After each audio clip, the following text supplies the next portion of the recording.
Motion రాజు గారికి, అలాగే దుర్యోధనుడిగా మనందరిని ఆలోచించిన శ్రీ రఘురామకృష్ణరాజు గారికి, కమిటీ సభ్యులకి, స్పోర్ట్స్ డిపార్ట్మెంట్ అధికారులకి, కార్యక్రమాన్ని విజయవంతంగా నిర్వహించిన ప్రతి ఒక్కరికి నా హృదయపూర్వక కృతజ్ఞతలు. ఈ 3 రోజుల పాటు మన శాసనసభ్యులు cricket, tennis, shuttle, volleyball, kabaddi, athletics, tug of war అనే క్రీడల్లో ఉత్సాహంగా పాల్గొనే క్రీడా స్ఫూర్తిని ప్రదర్శించారు. నాకు దురదృష్టవశాత్తు ఏంటో నేను ఎప్పుడు నా క్రీడలు నాకు తెలియదు, చిన్నప్పటి నుంచి కూడా. మొట్టమొదటిసారి నాకు కూడా ఒక ఆశ కలిగింది, నాకు కూడా చేయాలనిపించింది. మేము వచ్చే సంవత్సరం ఒక ప్రయత్నం చేస్తాను.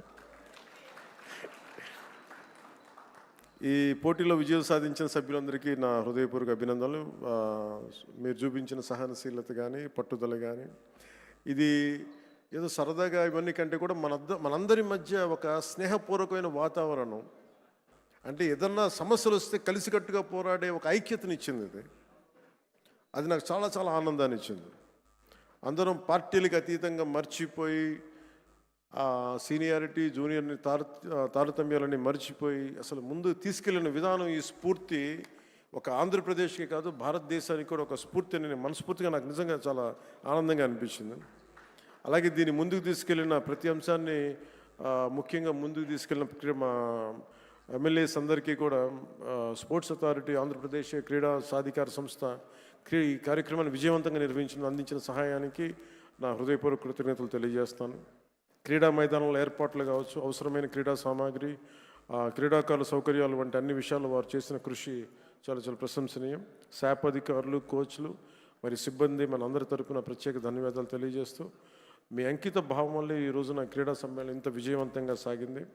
ఈ సమ్మేళనాన్ని విజయవంతం చేసిన ప్రతి ఒక్కరికి నా మనస్ఫూర్తిగా అభినందనలు తెలియజేస్తూ, ఈ పోటీలో పాల్గొన్న ప్రతి ఒక్కరికి నా ప్రగాఢ అభినందనలు తెలియజేస్తూ, విజేతలకు మరొకమారు శుభాకాంక్షలు తెలియజేస్తూ, మనందరం ఈ స్ఫూర్తిని, ఈ ఆనందాన్ని ముందుకు తీసుకెళ్తూ, ఈ ప్రజా సంక్షేమం కోసం, ఆంధ్రప్రదేశ్ అభివృద్ధి కోసం, గౌరవ ముఖ్యమంత్రి గారి స్వర్ణాంధ్రప్రదేశ్ 2047 దిశగా అందరం అడుగులు వేయాలని, ఈ కనీసం నేను ప్రతిసారి పదే పదే చెప్తాను, ఈ ఆనందం కనీసం స్థిరత్వం ఇవ్వాల్సిన ఆనందం, కేవలం మనం ఈ రోజున ఆనందంగా ఉండటమే కాదు, ఈ ఆనందాన్ని వచ్చే కనీసం 1.5 దశాబ్దం పాటు మనందరం కృషి చేసి ముందుకు తీసుకెళ్తే తప్ప, ఈ గాడి తప్పిన ఈ రాష్ట్రాన్ని గాడి పెట్టాలంటే కనీసం 15 సంవత్సరాలు కనీసం పనిచేయాలి.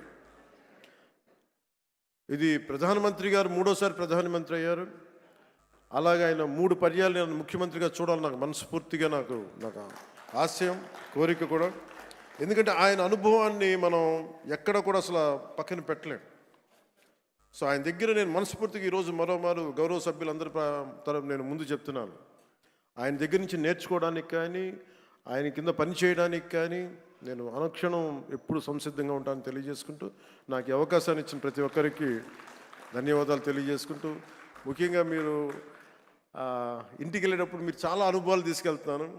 ఇందాక గౌరవ ముఖ్యమంత్రి గారు కూడా చెప్తా ఉన్నారు, వారిద్దరు గౌరవ మన సుందరపు విజయ్ కుమార్, మన ఇంకో శాసనసభ్యులు ఇద్దరు చేసింది, రాలిపోయే పువ్వా నీకు రాగాలి ఎందుకంటే, నేను అది గుండెల్లో నింపుకొని కారులో వెళ్ళే వరకు, ఇంట్లో పడుకుపోయే వరకు ఈరోజు అదే నవ్వుతూ ఉంటాను.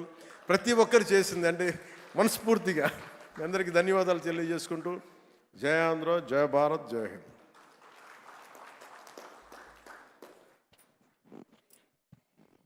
ధన్యవాదాలు సార్.